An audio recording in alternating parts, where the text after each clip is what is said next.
नमस्कार, मी सुप्रिया नवीन एका ब्लॉगमध्ये आपलं मनापासून स्वागत करते। तुम्हाला आजचा दिवस सुखाचा, आनंदी आणि आरोग्यदायी जावो।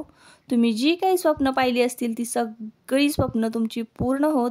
त्याचबरोबर शुभ सकाळ सर्वांना। सकाळची वेळ आहे आणि सकाळी सकाळी मस्त असा सूर्योदय झालेला आहे। सगळीकडे कोवळं ऊन पडलेलं आहे, सूर्यप्रकाश पसरलेला आहे। इकडे कपडे बघा मी वाळत घातलेले आहेत। तर तुम्हाला सुरुवातीला सांगायचं राहिलं, हा व्हिडिओ जो आहे तो मागच्या बुधवारचा व्हिडिओ आहे। या व्हिडिओला अपलोड करायला ताईंनो खूप उशीर झालेला आहे। मी हा व्हिडिओ डिलीट करणार होते, पण विचार केला की एवढं मेहनत करून आपण शूट केलेला असतो, सगळं एडिट वगैरे केलेला असतो, तर मग म्हटलं डिलीट करण्यापेक्षा चला उशिरा का होईना पण शेअर करूया। तर ताईंनो, तुम्हाला माहिती आहे की सुरुवातीपासून जर तुम्ही माझे व्हिडिओ पाहत असाल तर सकाळी सकाळी ना या टायमिंगला माझं क्लीनिंग जे काही आहे घराचं ते क्लीनिंग झालेलं असतं। म्हणजे बाहेर सडा रांगोळी झालेली असते, त्यानंतर घरामध्ये जे झाडून लोटून लादी वगैरे पुसून झालेली असते, फर्निचर वगैरे पुसून, टॉयलेट बाथरूम ह्या सगळ्या गोष्टी जे क्लिनिंगची काम आहेत ना ती सगळी झालेली असतात। आणि शिवाय देवपूजा सुद्धा झालेली असते। माझ्या तुळशीला पाणी घालून अन्नपूर्णेची पूजा हे सगळ्या गोष्टी झालेल्या असतात। तर मी तुम्हाला दाखवते काय ताईंनो, मी सुरुवातीला बघा व्हिडिओ शूट म्हणजे तुम्ही पाहिला असाल सुरुवातीला व्हिडिओ, तर जी खिडकी आहे ना त्याची काच उघडत होते, म्हणजे छान असा सूर्यप्रकाश येतो घरामध्ये। तर त्या खिडकीमध्ये माझा बोट गेला आणि खिडकी जी ना पटकन स्लाइड झाल्यामुळे मला माझ्या बोटाला लागलेलं होतं, तर थोडंसं रक्त येत होतं ना।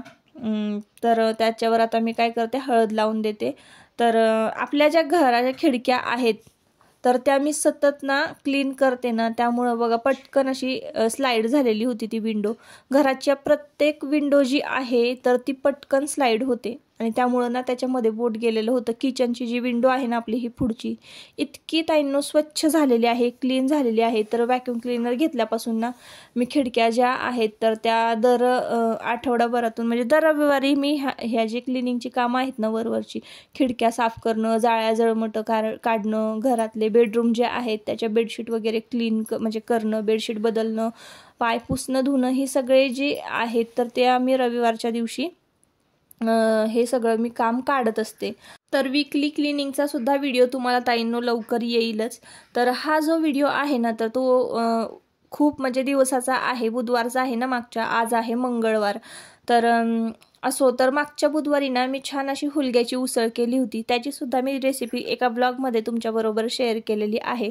तर म्हटलं आजच्या ब्लॉगमध्ये ना मस्त असा घेवड्याच्या भाताची रेसिपी तुमच्याबरोबर शेअर करूया।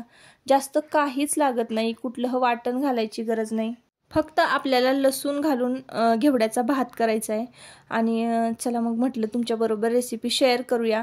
तर काही ना काहीतरी मी ब्लॉगमध्ये ना तुमच्याबरोबर फायद्याचं असं शेअर करत असते। असेच कधीही आपले ब्लॉग म्हणजे असंच अपलोड नाही, कुठल्या ना कुठल्या ब्लॉगमध्ये बघा क्लिनिंगविषयी टिप्स असते, कुठली तरी रेसिपी असते, किंवा तुम्हाला स्किन केअर बाबतीत काहीतरी मी सांगत असते, किंवा केसांच्या बाबतीत काहीतरी सांगत असते, असं काही ना काहीतरी असतं।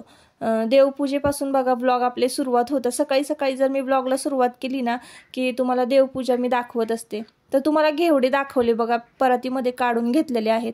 उसळ झाली, चपाती झाली आणि मुलांना आता शाळेत पाठवते। आत्ता वाजलेले आहेत सकाळचे 9:30, पावणे 10चं हे टायमिंग आहे। तर 9:30ला मुलं घराच्या बाहेर पडतात, पावणे 10 वाजेपर्यंत स्कूलमध्ये पोहोचतात आणि पावणे 10 वाजता त्यांची प्रेयर चालू होते। 10 वाजेपर्यंत त्यांची पहिली बेल होते आणि अभ्यासक्रम त्यांचा चालू होता, असं त्यांचं रुटीन।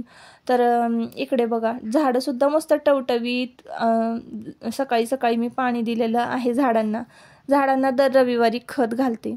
मुलं गेलेली आहेत स्कूलमध्ये आणि आता आपण आपल्या कामाला लगेचच लागूयात। तर तुम्हाला त्याआधी मी इकडचं आजूबाजूचं थोडंसं वातावरण दाखवलं की 10च्या दरम्यानचं आमच्याकडे कसं असं वातावरण असतं। तर सगळी जी माणसं आहेत ना आजूबाजूची, कोणी शेतात कामाला जातं, कोणी ऑफिसला जातं, कोणी दुकानात जातं, मुलंसुद्धा स्कूलमध्ये गेलेले असतात। ज्या थोड्याच गृहिणी ज्या आहेत माझ्यासारख्या घरी काम करणाऱ्या, तर तेवढ्याच फक्त घरी असतात, नाही तर आजूबाजूला बाकी घरी कोणीही नसतं। फुलं आलेली आहेत, छान कळ्या आलेल्या आहेत झाडांना। तर दर रविवारी मी झाडांची काळजी घेते। तर रविवारी कुठल्या गोष्टी करते ना लवकरच तुमच्याबरोबर मी तो सुद्धा ब्लॉग म्हणजे शेअर करेन, अपलोड करेन. तर कुकरमध्ये बघा तूप घेतलेलं आहे आणि तुपामध्ये ना जिरं मोहरी घातली आणि लगेच ना लसूण बारीक चेचून घातलेला आहे तुपामध्ये. आणि मग काय करायचं, 1 चमचा लाल तिखट घातलेलं आहे, थोडीशी हळद घातलेली आहे. तर तुमच्याकडे घेवडा ताईंनो मिळतो का नक्की कमेंट करून सांगा. तर काळा घेवडा मी तुम्हाला सुरुवातीला दाखवला. तर थोडंसं यामध्ये मीठ घातलेलं आहे. अगदी सोपी फोडणी आहे ताईंनो, कोणीही घालेल आणि कोणीही हा भात करून खाईल, इतका सोपा हा भात आहे. आता हे जे काळा घेवडा जो होता ना, तर तो एका पातेल्यामध्ये ना मी पाणी घालून उकळवून घेतलेला होता. तुम्हाला 10 ते 15 मिनटं तो काळा घेवडा उकळवून घ्यायचा. त्याचं काळं पाणी निघतं ना, ते ओतून द्यायचं आणि उकळलेला जो घेवडा आहे म्हणजे उकळवून घेतलेला, तर तो बऱ्यापैकी निम्मा शिजतो. तर बघा आता इकडे ना तो घेवडा कुकरमध्ये घातलेला आहे. कुकरमध्ये घेवडा घालून म्हणजे छान परतून घेतला घेवडा आणि कुकरमध्ये लगेचच आपल्याला आपण तांदूळ घातलेला आहे. तर तांदूळ मी प्रमाण सांगते तुम्हाला, 1च पेला मी तांदूळ घेतलेला आहे आणि 1 पेला आपला घेवडा आहे. अशा 2 पेलाचा आपला भात होणार आहे. तर याला आमच्याकडे बघा मस्तपैकी असा घेवड्याचा मसाले भात आम्ही म्हणतो. तर असा मस्त चमचमीत घेवड्याचा मसाले भात आता तुम्हाला 3 शिट्ट्यांमध्ये तयार होणार आहे आणि बघायला मिळणार आहे. तर आणि खायला सुद्धा चवीला खरंच ताईंनो खूप छान लागतो. तर ज्या दिवशी म्हणजे ज्या सीझनमध्ये घेवड्याचा सीझन असेल, पावट्याचा सीझन असेल ना, तर त्या सीझनमध्ये ना आमच्याकडं काय करतात, मस्तपैकी शेतामध्ये जातात, ताजा असा पावटा तोडायचा, घेवडा तोडायचा आणि चूल घालायची, चुलीवर तिथंच मसाले भात करून खायचा. तर अशा छोट्या छोट्या पार्ट्या आमच्या भागामध्ये केल्या जातात. तर इकडे ना आता बघा लगेचच मी आयुषच्या पप्पांना आणि बाबांना जेवायला ताट केलेलं आहे. आता वाजलेले आहेत दुपारचे 1 वाजलेले आहेत आणि घेवड्याची उसळ नाही, हुलग्याची उसळ केली होती आणि घेवड्याचा भात केला होता. तर पातळ काहीतरी असावं. तर पातळ भाजी मी आज काहीच केली नव्हती ना, म्हणून मग केळ्याचं शिकरण करून दिलेलं आहे. केळ्याचं शिकरण, चपाती 1 नंबर लागते ताईंनो. जर तुम्ही पातळ भाजी जर काहीच नाही केली ना आणि घरामध्ये फक्त जेवणारे कमी मेंबर्स असतील ना, तर तुम्ही केळाचं शिकरण करून त्यांना देऊ शकता आणि एखादी सुकी भाजी जर तोंडी लावायला असली ना, तर मग आपली थाळी लगेचच तयार होते. तर आता मी इकडे गरम गरम भाताची ना शिट्टी वाफ काढून घेतली आणि शिजला आहे का पाहिलं तर खूप छान शिजलेला होता. घेवडा पण शिजला आणि भात पण 1 नंबर ताईंनो झालेला होता.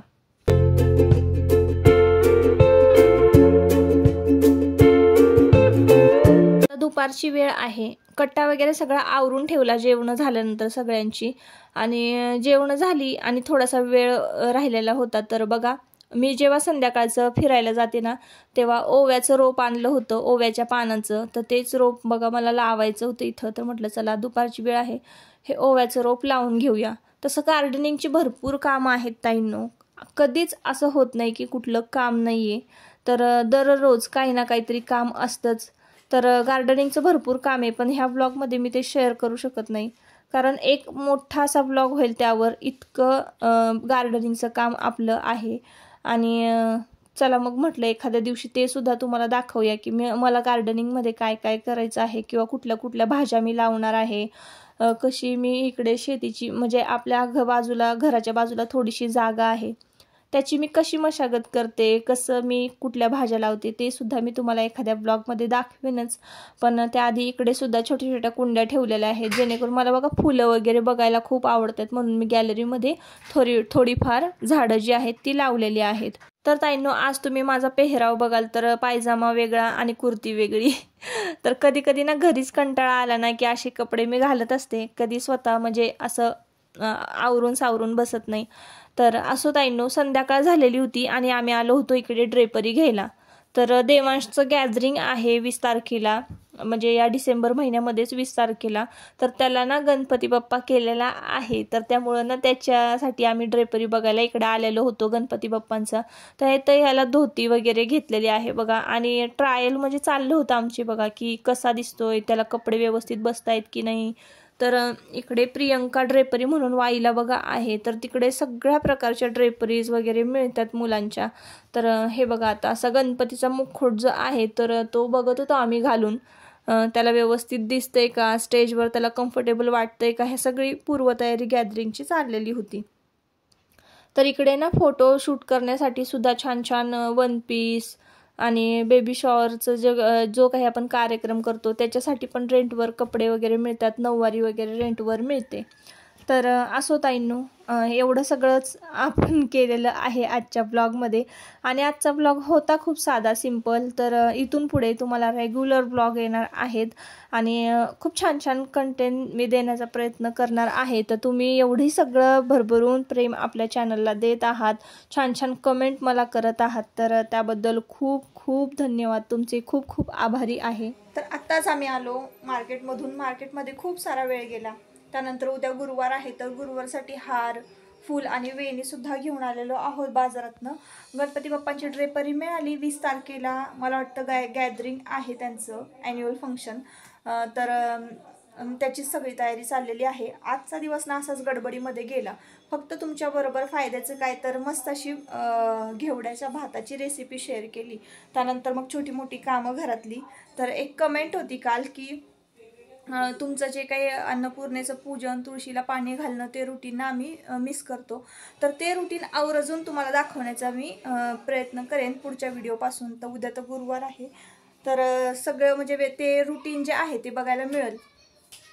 तर आजच्या व्हिडिओपुरतं एवढंच. आता ज्या काही साड्या आहेत, तर मार्केटमधून आल्यानंतर ना खूप सारा बघा पसारा पडलेला आहे, कपड्यांचे ढीग, हे साड्या पडलेल्या आहेत ना, साड्यांच्या घड्या घालायच्या आहेत. तर आजच्या व्हिडिओचा शेवट मी इथंच करते. परत आपण पुन्हा भेटूया नवीन एका व्हिडिओमध्ये. तोपर्यंत स्वतःची काळजी घ्या आणि मस्त राहा. Bye bye.